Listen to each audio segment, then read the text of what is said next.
talk a little bit to you about what it's like to have a large, amazing, incredible bike collection. And I'm the one that can talk, but Paul, as I've said to lots of people, has an on-off switch. Inside that peculiar-looking head is the most phenomenal amount of information about the history of cycling, but more particularly about the history of the development of the bicycle. So when I talk to people like you guys, you know, we've got this bike collection, and it's his fault. It's all his fault. He is the obsessive collector. I love bikes, but I wouldn't be the collector. And I have this superficial skim of knowledge that gets topped up every time I hear Paul talk, and then I forget it the next week. So I have to listen to it. It's a real chore, but there you go. I have to listen to Paul because he knows it all. So firstly, thank you to Brett, Andrew, Aaron, everybody involved in organising this weekend, because we've come up as almost like voyeurs, and we see a group of people here who seem like they're really enjoying each other's company and the commonality of the bicycle in all its different shapes and sizes. So congratulations, because it doesn't always happen. Sometimes, you know, that connection doesn't work, and there's a small group of people knocking themselves out and nobody takes any notice. So to all of you who've been involved in today, and we've sort of just lit it in and dropped in, and I think you're doing a bloody good job. Right. So thank you for inviting us. Thank you for being here. I'm going to hand it over to Paul, but I might have to interrupt him because, as I say, he's got the on switch, and I always interrupt him. Hi everybody. Now this is a great little group. We've had a lovely day. I mean, what a charming day. I can't tell you. So many people have come up and spoken to us and welcomed us, and lots of old friends, and actually a few people who bought bicycles from me. Thank you very much. So here we are talking to a room full of friends, really. So this is very easy to do. We came to Australia in 1975. We had a year travelling overseas, and we came to Australia to earn our fare back to Britain. I'll tell you, we've never got enough money to get back to Britain, so but we've enjoyed every minute. We always said, oh, we'll go back to Britain. We'll go back and live in Britain when the adventure stops. Well, the adventure's never stopped. We are still having fun, we're still having adventures, and we travel a lot. We were both, even before we got married, we were both big travellers. We lived separately, and so together I spent nearly 8 months wandering around South America on my own, Charlie similarly around Europe and what have you. And once we found the bicycle, and we discovered the bicycle when we came to Australia, we'd spent a year travelling, we discovered the bicycle because of the climate in Australia. You can ride all year round, unlike living in Britain, where you put the bike away for 2-3 months of the year. I mean, it's ghastly. Anyway, so here we are, we discovered the bicycle, and guess what? The world is your oyster. Once you've got a bicycle and you want to move, you keep away from bus stations, train stations. You can pop them on boats and aeroplanes, and it's fantastic. So the world has been our oyster since discovering the bicycle. So we ride every day. We haven't had a bicycle. We haven't had a holiday without a bicycle in 30 years. Around 1980, we got involved in starting something called the Great Victorian Bike Ride, which was sort of our concept. And we even came to Queensland. We started the Great New South Wales Bike Ride, Great Queensland Bike. We ran 2 Great Queensland Bike Rides, and we brought a couple of thousand people up from Victoria to touring Queensland in the early years. Tasmania, we even took 2 or 3 rides to New Zealand and South Australia, wherever else. So we've been involved in bike events. Charlie started around the Bay in a Day in Victoria, which now takes 20,000 riders riding around the Bay. So we've had a deep involvement with bicycles. I started collecting the first bicycle I bought. Steve Nutt now owns. It's a 1938-39 Malden Star Tandem, which I fell in love with, and just couldn't take my eyes off this bicycle and realised what a work of art bicycles were, and that was the end of me. I now have some. We don't have children, we have fun. So around 1978 was the start, and up to the present day, I purchased two 1880s bicycles about 3-4 weeks ago. So I'm still buying bicycles. I shouldn't really, but there you go. I do part with bicycles, and some of you might have seen a list of machines that I put out and about. Anyway, so the collection is pretty extensive. It's a pretty neat thing to collect bicycles, but when you've actually got to buy a warehouse to put the bicycles in, then you know that you're going beyond the pale. But 1990, property prices fell in an absolute heap, and believe it or not, even though the bikes haven't gone up much in value, the warehouse I bought to put has almost paid for the collection. So things work arse backwards sometimes, don't they? We had a discussion earlier. 3 years ago I was diagnosed with an untreatable cancer and was given the possibility of my life being as short as 3 months. Well, it's been 3 years, so thank you very much, Doc. It's called Buying Time, no cure. And that's when we decided to put the book together. So at that point, you think the brains of the outfit is going to snuff it, and you need to get the information out of the head onto something. And I didn't want to do a website, so that was the genesis of the book. Let's try and get some of that information out of the head and onto paper. Because Paul knows everything about every bike in the collection, and there are over 200, and I know doodly squat. So that's how this book came about, and it profiles about a third of the collection. And to begin with, it was going to be, with the all singing, all dancing history of cycling and a great voluminous thing. But we précised it down, and the most interesting part of the book is not only just the photographs, but then you look more closely at some of the most beautiful aspects of the bike, but the little anecdotes that come along with the purchase of the bike. And for most people, that's all they need to know. You don't need to know much about the history of the bicycle, but just learning of the anecdotes. And I think maybe we should just pick up 1 or 2 bikes that we can talk about how Paul came to purchase them. Because as I say, Paul is the collector. He's the obsessive collector. And he will track something down if he's got a mind to. So what about a Maryborough? What about a Queensland connection? Well, I've just actually seen a two-speed American Star. That's the one with a small wheel at the front and a big wheel at the back. The saddle's this height. It's a back-to-front penny farthing.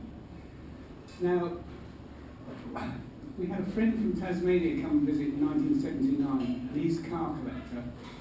And he told me the story about an American Star that's been seen in the Maryborough Christmas parade with somebody riding it.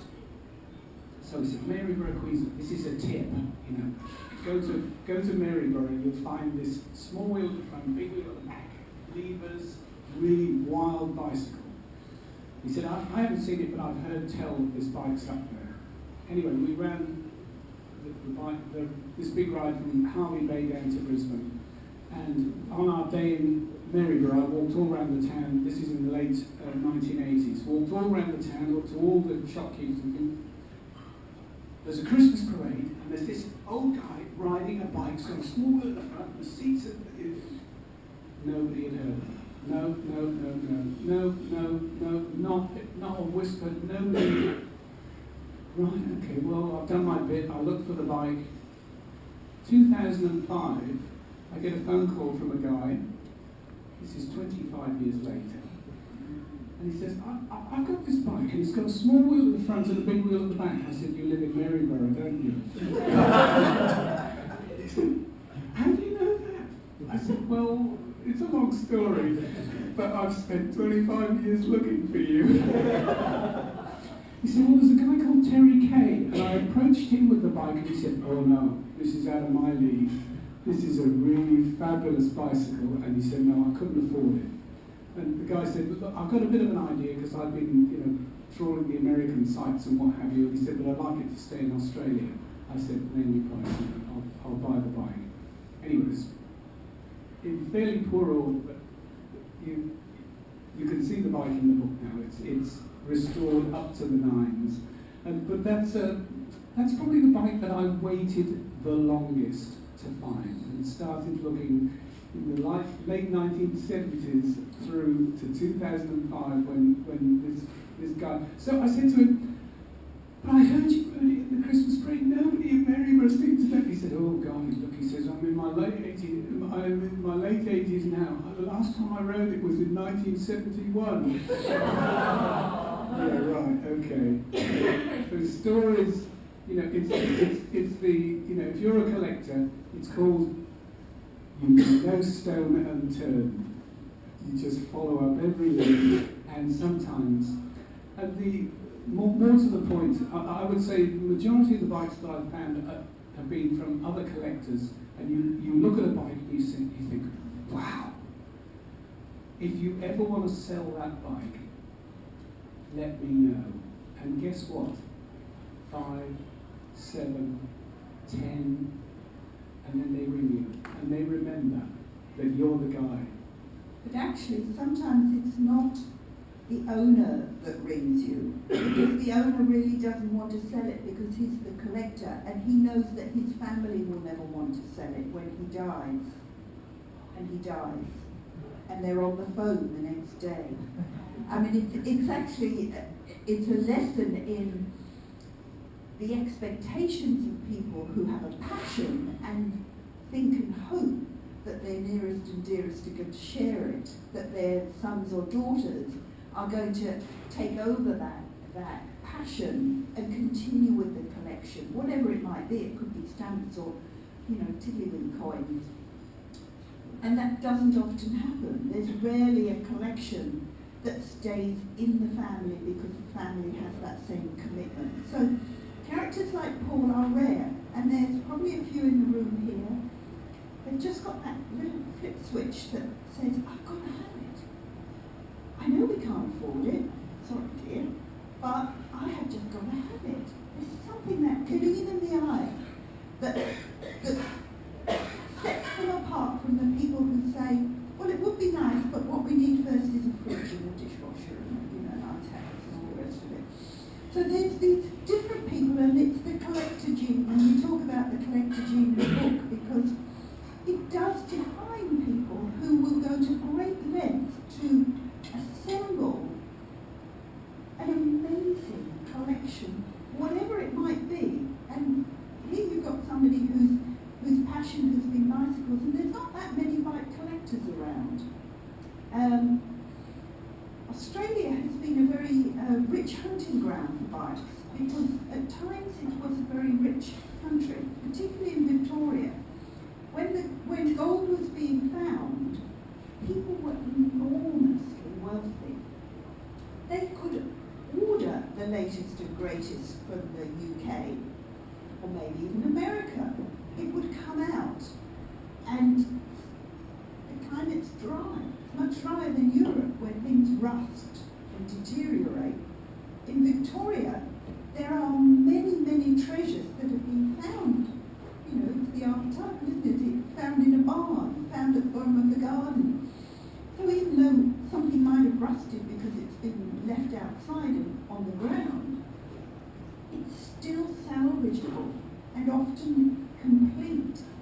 So a lot of finds have been absolute treasures that have survived here and not survived overseas.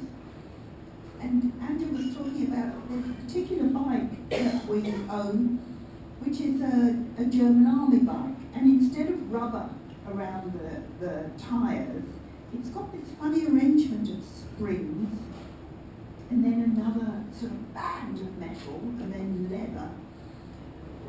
And at one point recently, we owned 2 of these things. They're extraordinarily rare. And it's because the people that served in the forces overseas brought those bikes back as war booty. They bunged them in the holds of the ship along with some cannons and a few other metal things. Cannons are all in the parks around Australia.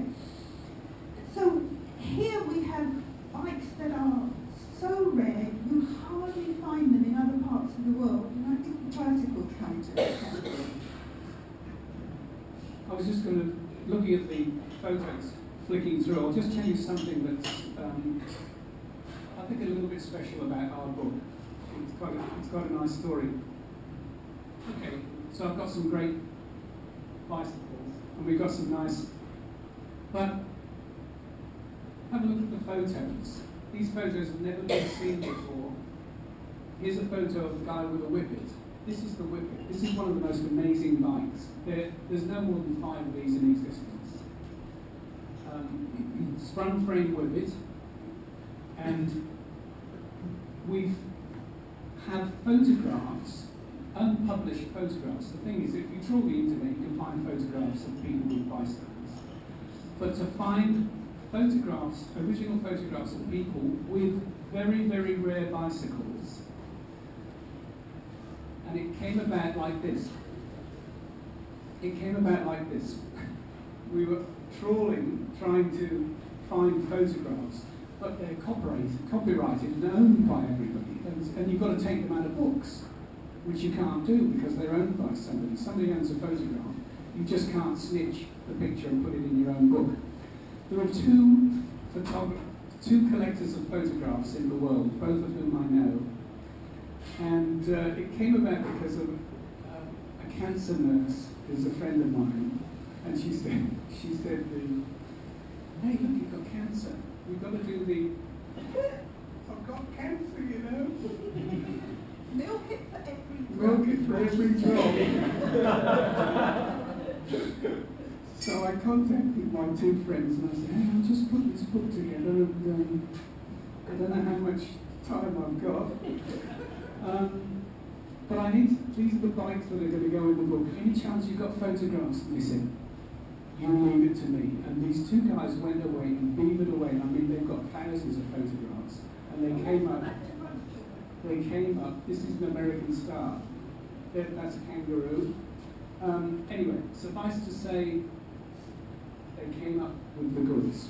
And we found photographs for nearly every bike I put in there, and they allowed me to publish it in the book. One of the guys is, I think, has some slight regrets and would, because he's now producing a book of his own photographs from that era. But when you look at some of you I know own copies of the book, just realise that these are unpublished photographs along with some pictures of bikes that have never been published either. Anyway, this is just another random collection of pics from the era. Now, 30 years collecting bikes. I'd like to say that I spent 30 years restoring the bicycles, and that's probably not true, because until 1995 we were involved in running these huge bike events, and I was building showers and toilet blocks and all the rest of it. But from 1995 to present day, I've been pretty single-minded in terms of working on it. And I don't do it alone. I've had a variety of people who've worked with me. I can tell you, if you've got 200 bicycles, some of which you buy in dreadful order, to get them up to this state, I would have had 4 lifetimes' work in trying to get these bikes. I will say, look, the collection itself is probably about the 5th best collection in the world now. But more than that, I can say 90% of the bikes are rival. More than that, the last 15 years, the thing that held me up the most, tyres, pedals, and then saddles. And the last 15 years, I would say that the thing that I'm most proud about is renovating saddles. You know, and leather is a wonderful material because guess what? You know, if you can make a good saddle, you can make it look old very easily. So if you've got an old beat-up looking bike, you can make a saddle look old and beaten up very, very easily. You know, with a variety of techniques. So there's the making a new saddle is one thing, and then there's the cracking the surface and you know, dyeing it so it looks like it's been sitting in the sun. Rolling the copper rivets, you name it, small production. So I still spend now, I would say I was in the best of health, but I can spend 2-3 days a week in my workshop making. There's a constant, since Christmas, about 7 bikes have gone through my workshop and come out the other end, and probably made 15 to 20 saddles. I brought a saddle along with me that I made for Charlie, and you might want to just hand it around. This is not beaten up and made to look old, but have a look at the stamp on the side. I have a partner in crime now who's very computer literate, so we now, if you want a saddle with your name stamped on the side, with your surname in a brass plate on the back, we can produce that for you. So just pass that around. So this is Wednesday, and the other Paul, so there are 2 Pauls in the workshop on a Wednesday.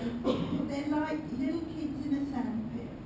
There's the gleam in the eye, and they are having such fun down in the workshop. So there is a serious purpose, of course, but there's always the gazumping of ideas, and out at the end of the day come these treasures.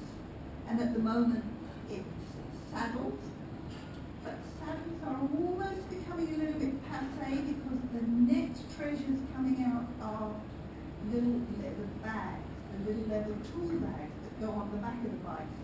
And these accessories, so the rubber parts and the leather parts on a bike are the things that deteriorate. So to be able to reproduce these, and they obviously need the original stamps on, and Brooks thinks that's okay. We ran it past them a couple of weeks ago. You use the original saddle base, but you refurb the saddle top. So that's been very exciting, and there's all sorts of techniques that are used, and they involve buying equipment. And men like buying equipment. You know, they like buying tools, don't they? So there's this great big hydraulic press thing. That's one of the latest. It's called, of course, it's not big enough. It was huge and wondrous when it first arrived, but now it's not big enough. And there are other various pieces of equipment that need to be upgraded or purchased in the pursuit of restoring the bikes. And as Paul said, the collection it's a dynamic collection. We quite like to be able to loan bikes for people to ride. And we don't do it terribly often. And we're a little bit more careful about the long distance stuff. And we live by a river, and we've had at least 2 people take tricycles into the river. Because if you ride a trike, you'll probably know sometimes it has a mind of its own. Get it on a camera, and it might just want to go the wrong way. So we've had a couple of people go into the river on trike. And we loan the bikes to people who are bike riders. And the thing about bike riders is that when you've got a pair of handlebars and a couple of pedals, you really want to ride that bike. So if there's a hill, what your brain says is, I get up there. It doesn't say you're on a 120-year-old machine, just back off. So sometimes these bikes come back with a bit of damage that otherwise, you don't really want. So we talked about the origins of the collection. It's not a public collection, it's private, but we are very pleased to see the groups of people to have a look at the collection. But we have sort of put down a few ground rules now. You know, we need more than 10 of you, and you'll need an hour and a half or so. So we've put a few rules around visiting because we've had at times a lot of individuals come along and the week just disappears.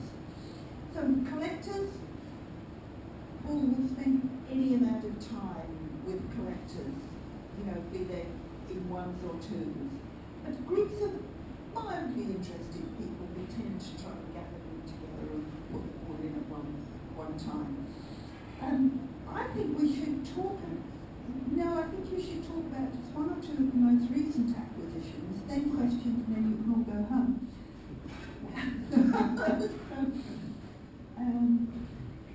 Jen's doing a fantastic job here. There are some single photographs, all single photographs. This is Common Royal. Common Royal on the first tricycle I ever purchased. It came from the Giltrap collection. I rather. Okay, next. Yeah. Brett, do you recognise the bike? Oh, yeah. You sold it to me about 25 years ago. It's a four-seater pacing bicycle. Beautiful machine. It was seriously wrecked. It's still missing a little chain. You can see 25 years on, it was about 4 months on the work stand. And I must say, bikes don't sit on my work stand for 4 months unless they're pretty seriously knackered. this was a labour of love, but what a beautiful bike. You must have thought it without handlebars, and I think you need to tell Now, the tale of the handlebars. Hang on, here's a humber. Okay, it's all right. Okay, these are modern handlebars that got the chrome stripped off and then got virtually buried in the garden to rust them. And even though they're modern, aren't they a nice period-looking handlebar? So matched the bike, and I was quite thrilled with them. And the thing is, when you've got a four-seater, guess what? You need four sets of handlebars that are the same. You know, it's easy to find period handlebars in ones or maybe twos, but four of them, well, going modern. I was actually thinking of making them myself, and I have made handlebars. Let me tell you, it's not an easy job. I was talking to Brett about this earlier, bending up handlebars. Guess what? The first side, easy. The second side, get the second side looking like the first side. It's quite a trick. Okay, next. Okay, here's a bicycle I purchased a year ago. And, it's a Humber bicycle. I bought it at the Copac auction in New York. Nobody wanted this bicycle. It's so weird. Tandems sell for very little money in America. I took one look at it and I knew this is a tandem that was owned by the governor of Victoria and his wife in 1896. So as soon as I saw it, it was advertised in Australia, so there were quite a lot of adverts around 1896 for this bike. It's absolutely rare as hen's teeth. I've never seen one in Britain. And so made by the Humber company. As you can see, it's a lady front. It's a bit like the tandem, the tricycle tandem that Conan Doyle was on. The handlebars come from behind, and the lady sits on the front. Very small front wheel. Okay. And then my friend Paul, lost the picture, sent me a photograph of H.G. Wells and his wife riding this very self-same tandem. So it was quite. I didn't know H.G. Wells actually wrote an expo on the bike, and what a weird bike it was in 1896. So. Anyway, this is a lovely bike in absolutely wonderful original condition. Okay. And getting something shipped from a New York auction to Australia, I can tell you, is a whole nother story.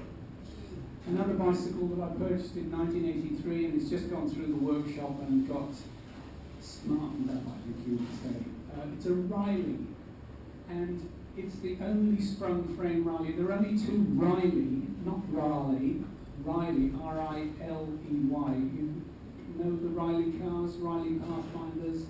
Okay, the family came to Australia for a Riley rally, and they came to see my bicycle because This is the only, this is the second riding bicycle. The first one has no springing on it, and this one's got suspension front and rear. Look at the rear suspension.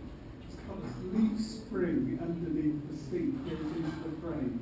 Completely bizarre. And then it's got suspension down there.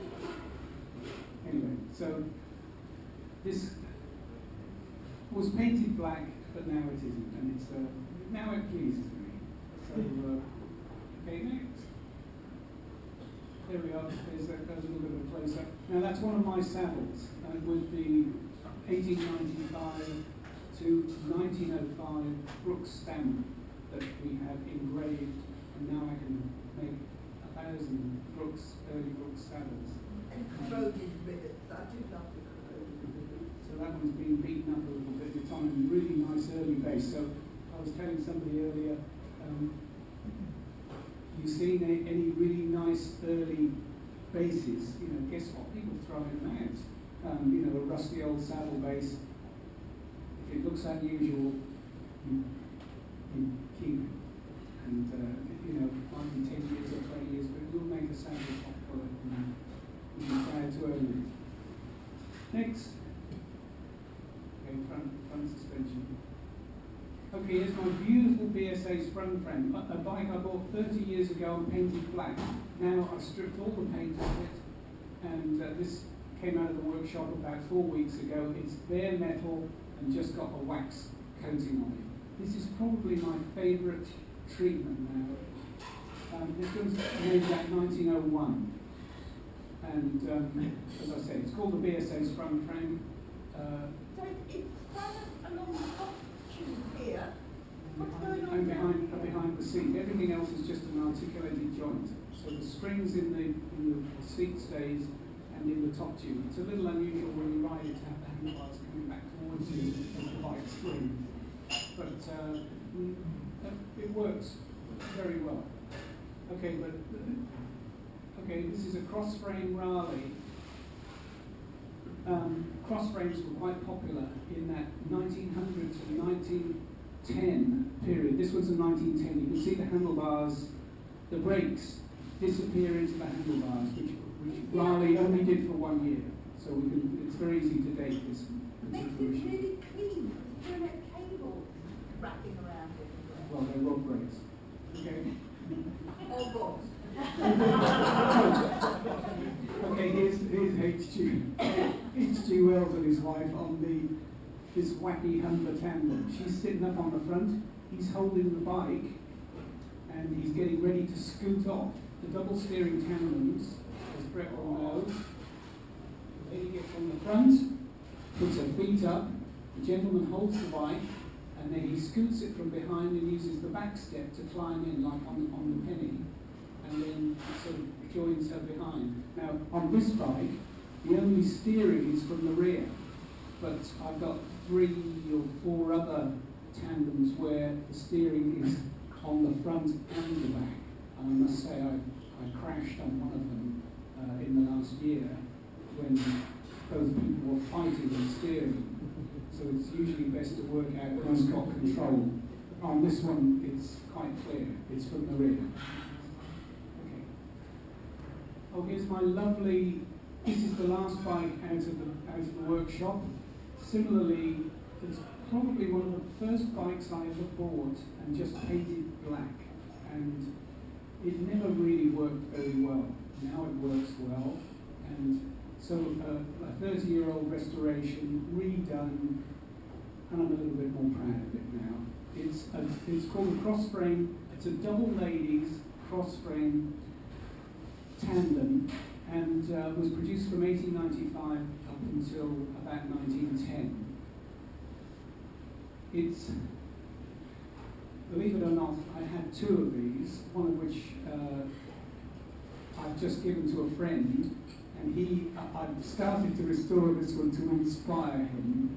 Well, he doesn't need inspiring, he's doing a better job of it than I am. So, but suffice to say, this, about a week and a half ago, this got wheeled down to my workshop. Unfortunately, the only white tyres you can buy have got reflective on the So I had to go around with white paint and paint over the reflective. And my friend Paul has now done a stencil that I'm about to go and rescue it and bring it back to the workshop so we can put a stencil on the side of the tyre saying Dunlop tyres in old writing. What a con. Okay, I think that might be about it. Oh, this was a sign that I purchased some 20 odd years ago, and 5 minutes after I purchased it, I knocked it over and smashed it to pieces. Beautiful sign, endways on, it's about this high. And can you see that all those little gold letters? I picked them all out of the wreckage and put them in a Persil detergent box. So, and brought it home and was broken-hearted. It sat on my shelf for 20 years. And my friend Paul made a stencil for the letters. My sisters helped me to paint it by hand on the glass. Another friend made the frame and put the green bays in the back. And it's been reborn, and I'm very proud of it. And this appeared about 6 weeks ago. Okay, I was telling you about, first you make the saddle. Then you top it off. And then they make it look old. And as I say, there's a whole variety of techniques. But this is, if you really, really want to make that saddle look craze the surface, then this is a fast way of doing it. It's very, very easy to destroy the thing as well, by the way. So you're really just flashing the torch over it, but you have the torch absolutely going full whack, as you can see. And just move it over every square inch, and then you've got to flex the material to crack the surface. So that in fact 90% of the leather is quite wholesome and quite serviceable, and the saddle will last another 30, 40 years.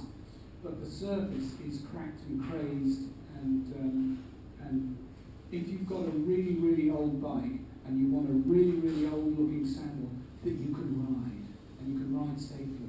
And I have to say, having destroyed maybe 30 or 40 beautiful old saddles just by sitting on them,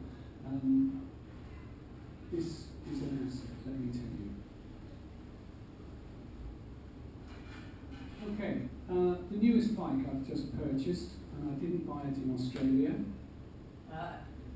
Paul bought this at auction, a British auction, and it's probably one of the most expensive bikes that he has ever been given permission to buy. Because when you've got this dreaded terminal prognosis, you get what you want. You cannot say no to somebody. Look at him. How can you say no? So this was one of those. So I couldn't say no.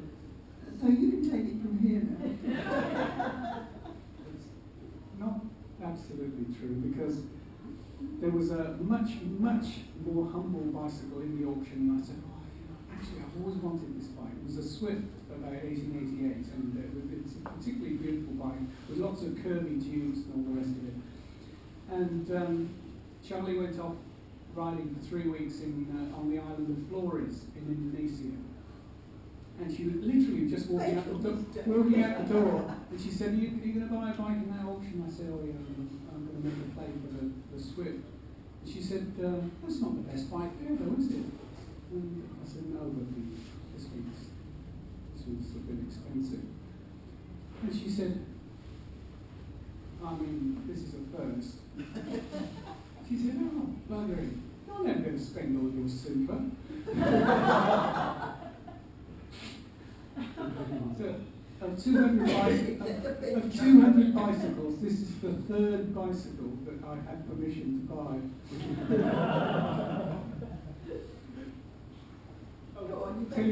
Okay, it's you know much about the bicycle history. The penny farthing ruled the roost from 1870 to 1893. It was the ordinary bicycle. In 1885, a bicycle arrived on the scene with a chain to the rear sprocket. It was called the Rover of 1885. It changed quite rapidly within the first year or so. There were 4 models, and then it sort of settled down a little bit. And then they started playing around a little bit with designs and produced, this was the Special Rover of 1887. So this is 2 years after the very, very first Rover. So it's a very significant bike. If you had 10 bicycles to tell the story of the bicycle, in those 10 bicycles you would have to have a Rover.